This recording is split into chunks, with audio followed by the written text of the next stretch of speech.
ദൈവനാമത്തിന് മഹത്വമുണ്ടായിരിക്കട്ടെ. ഈ പുതിയ പ്രഭാതത്തിലെ നമ്മുടെ വായനഭാഗം 2 രാജാക്കന്മാർ 18 മുതൽ 20 വരെയുള്ള അധ്യായങ്ങളാകുന്നു. ഇന്നത്തെ ചിന്തയ്ക്കായി 2 രാജാക്കന്മാർ 18-ാം അധ്യായം 6-ാം വാക്യം.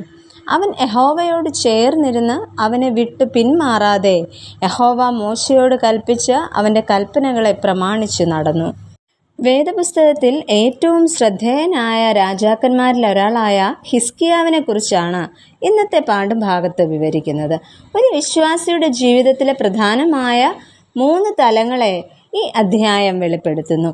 ആത്മീയമായൊരു ശുദ്ധീകരണവും അടിയന്തര ഘട്ടത്തെ പ്രാർത്ഥനയും മനുഷ്യ സഹജമായ വീഴ്ചയും നമുക്കിവിടെ കാണാവുന്നതാണ്. ഈ സംഭവങ്ങളിൽ നിന്നും ചില ചിന്തകൾ പങ്കുവെക്കട്ടെ. ഒന്നാമതായിട്ട്, യഹോവയോട് പറ്റിച്ചേർന്ന് നിന്ന രാജാവ്. ഹിസ്കിയ രാജാവിനെ കുറിച്ച് നാം ഇവിടെ കാണുന്നുണ്ട്. അദ്ദേഹം തൻ്റെ 25-ാമത്തെ വയസ്സിൽ ഭരണം ഏറ്റെടുക്കുകയും 29 സംവത്സരം രാജ്യം ഭരിക്കുകയും ചെയ്തതായിട്ട് തിരുവചനം നമ്മോട് പറയുന്നു. തൻ്റെ ഭരണ പരിഷ്കാരങ്ങളിൽ ആദ്യത്തേത് ആത്മീയമായ ഒരു നവീകരണമായിരുന്നു.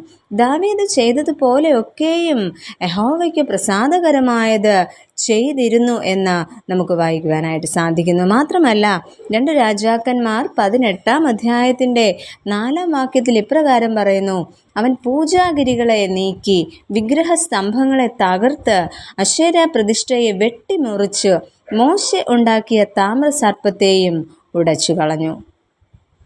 ഇത്തരത്തിൽ നവീകരണമുണ്ടായ ആ കാലഘട്ടം വരെയും മോശെ ഉയർത്തിയ താമ്രസർപ്പത്തെ ഇസ്രായേൽ മക്കൾ ആരാധിക്കുകയും അതിന് ധൂപം കാട്ടുകയും ചെയ്തിരുന്നുവെന്ന് അവിടെ പറയുന്നു. നെഹുഷ്ടാൻ എന്നു പേരായ താമ്രസർപ്പം വിഗ്രഹമായി മാറിയപ്പോൾ അതിനെ വെട്ടിമുറിച്ച് കളയുവാനുള്ള ധൈര്യം ഹിസ്കിയ രാജാവ് കാണിക്കുന്നു.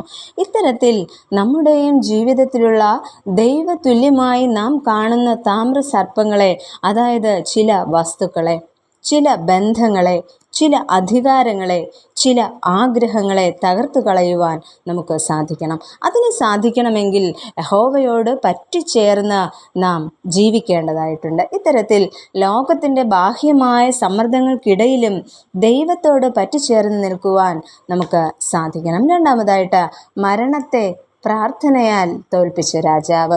മരണകരമായ രോഗബാധിതനായ രാജാവിനോട് യെശയ്യാ പ്രവാചകൻ ദൈവിക അരുളപ്പാടുകൾ അറിയിക്കുന്നു. അത് ഇപ്രകാരമാണ്: നീ മരിച്ചു പോകും.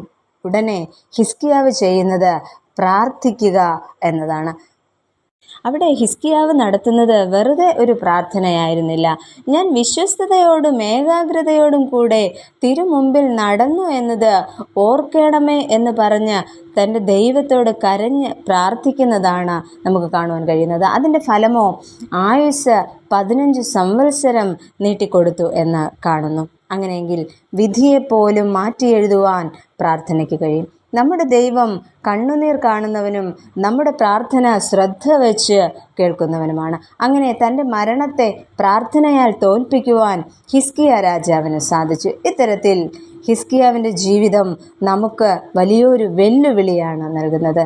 പ്രിയമുള്ളവരെ, ദൈവത്തോട് പറ്റിച്ചേർന്ന് ജീവിക്കുവാനും താഴ്മയോടെ പ്രാർത്ഥനയോടെ ജീവിക്കുവാനും ദൈവം നമ്മെ ഓരോരുത്തരെയും സഹായിക്കട്ടെ. നമുക്ക് പ്രാർത്ഥിക്കാം. പ്രിയ കർത്താവേ, അങ്ങയോട് പറ്റിച്ചേർന്ന് നിൽപ്പാനും പ്രതിസന്ധിയിലും വെല്ലുവിളിയിലും താഴ്മയോടെ അവിടുത്തെ സന്നിധിയിൽ മുട്ടുമടക്കുവാനും ഞങ്ങൾ ഏവരെയും സഹായിക്കണമേ.